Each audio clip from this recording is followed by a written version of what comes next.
Hi everyone, I'm going to continue the series of this awesome Daf Yomi, Samach Bet, of Masechet Bava Kamma. And you can see I'm holding a picture of a sheep crying at the moment. Why cry at the moment? Because we're going to learn this sheep is going to get robbed, and we're going to find out what is a punishment for the person that's going to steal a sheep, which is in this case, that's why there's the tears over here. Or if someone steals an ox, or land, or whatever it might be, different kinds of objects we can learn all about here in Masechet Bava Kamma today. Just before I start my tidbit here on the Daf, I want to reach out and say a fantastic thank you to so many people, so many good wishes and everything else within regards to all the channel, all the videos that I'm doing at the moment, wherever you're watching from, whichever platform you're watching from at the moment. It's going from strength to strength at the moment, and thank God we're growing.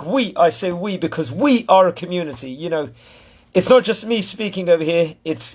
I'm speaking to, thank God, to a lot of people. So we are all one group together. So thanks very much, and don't forget to smash the like button within regards to the videos. We're actually entering the 7th perek of Masechet Bava Kamma, also called naturally Perek Meruba, also, which is going to focus on penalties, on knasot, fines, which people have to pay if they're going to, let's say, they're going to potentially steal something or whatever it will be, like a robber, for example, or a thief. That's what we are talking in today's stuff. If they are going to steal someone else's object.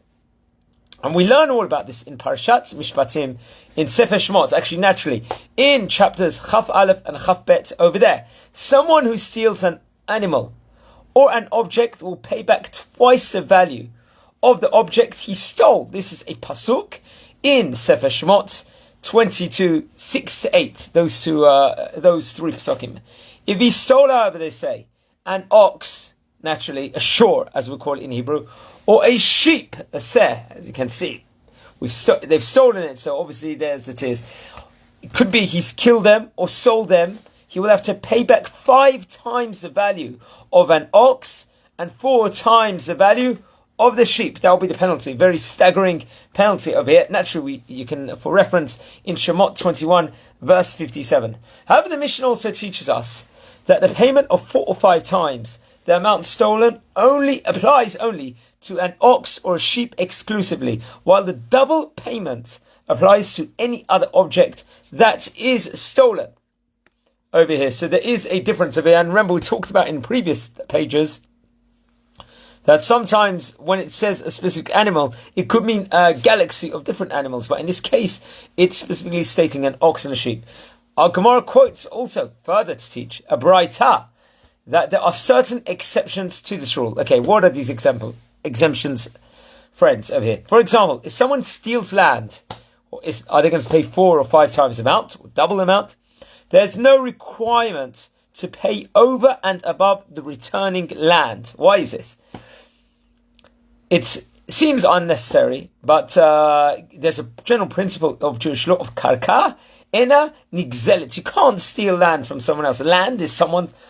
That cannot be stolen. So for that reason, you don't have the 4 or 5 times penalty. Tosfot actually explains, commentator, the Tosfot actually explains that there are cases that are considered stealing in this context. What is this? For example, adding part of a neighbor's field. Unfortunately, we see this in modern day. We've seen it all throughout Jewish history, all throughout world history, where people try and annex slight gardens or whatever it might be of someone else's.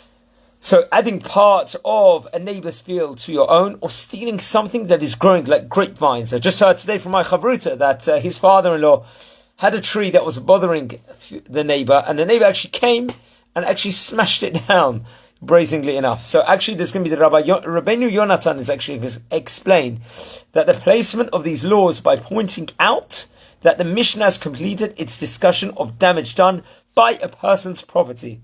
For example, a goring ox, or an animal that did damage when it walked or ate, as well as fire and damage done by leaving an open pit in the public domain. Naturally, we can use terminology such as shor, esh, and bor also.